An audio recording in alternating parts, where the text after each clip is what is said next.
चेटी भवन्निखिलखेटी कदम्बवनवाटी शुनाकिपटली कोटीरचारुतरकोटी मणिकिरणकोटीकरम्बितपदा पाटीरगन्धिकुचशाटी कवित्वपरिपाटी मगाधिपसुता घोटीखुरादधिकधाटी मुदारमुखवीटीरसेन तनुताम् द्वैपायनप्रभृतिसापायुधत्रिदिवसोपानधूलिचरणा पापापहस्वमनुजापानुलीनजनतापापनोदनिपुणा नीपालयासुरभिधूपालकादुरितकूपादुदं चयतु माम् रूपाधिका शिखरिभूपालवंशमणिदीपायिता भगवती याळीभिरात्मतनुताळी न कृत्प्रियकपाळी सुखेलति भवा व्याळी न कुल्यसितचूळी भराचरणधूलीलसन्मुनिगणा याळी भृतिस्रवसिताळी दलं वहति याळी कसोभितिलका साळी करोतु मम काळी मनः स्वपदनाळीकसेवनविधौ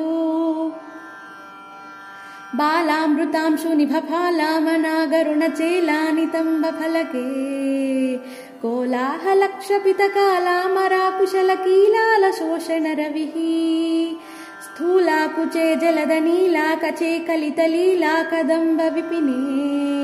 शूलायुधप्रणतशीला दधातु हृदि शैलाधिराजतनया कंबावती वसविडम्बागळेन नवतुम्बा भवीन सविधा बिम्बाधरा विनतसेम्बायुधादिनिकुरम्बा कदम्ब विपिने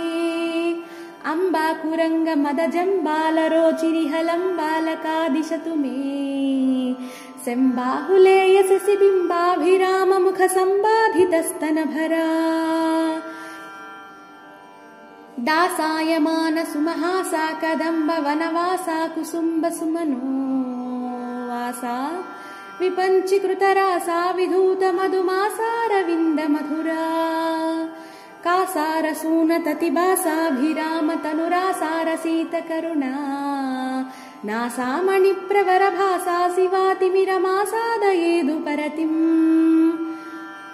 न्यङ्काकरेव पुषिकङ्काळरक्तपुषिकङ्कादिपक्षिविषये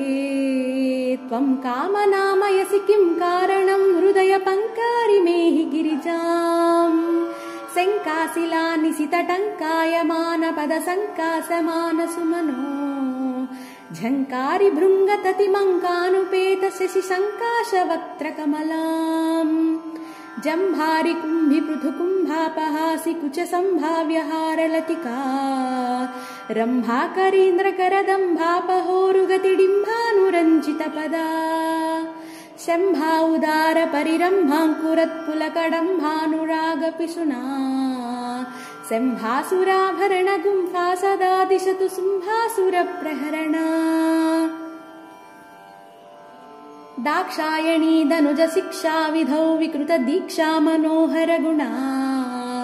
भिक्षासिनो नटन वीक्षा विनोदमुखि दक्षाध्वर प्रहरणा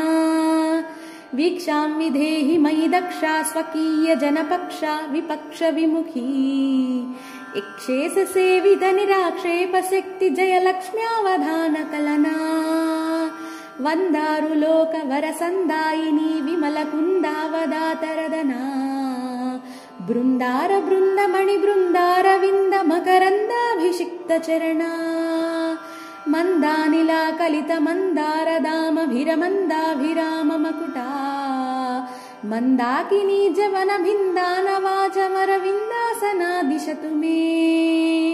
यत्रासयो लगति तत्रा गजा वसतु कुत्रापि निस्तुलसुका सुत्रामकालमुखसत्रासकप्रकरसूत्राणकारिचरणा छत्रानिलातिरयपत्राभिराम गुणमित्रामरी समवधू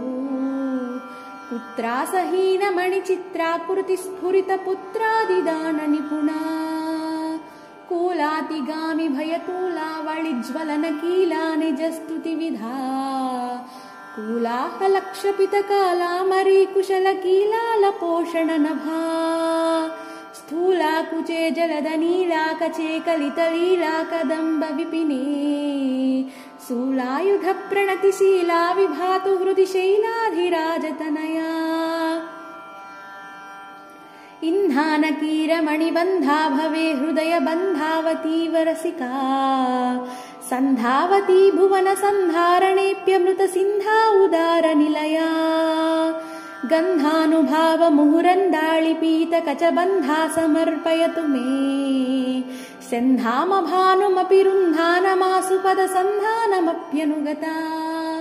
इति श्री कालिदास कृत देवी अश्वधाटी स्तोत्रं सम्पूर्णम्।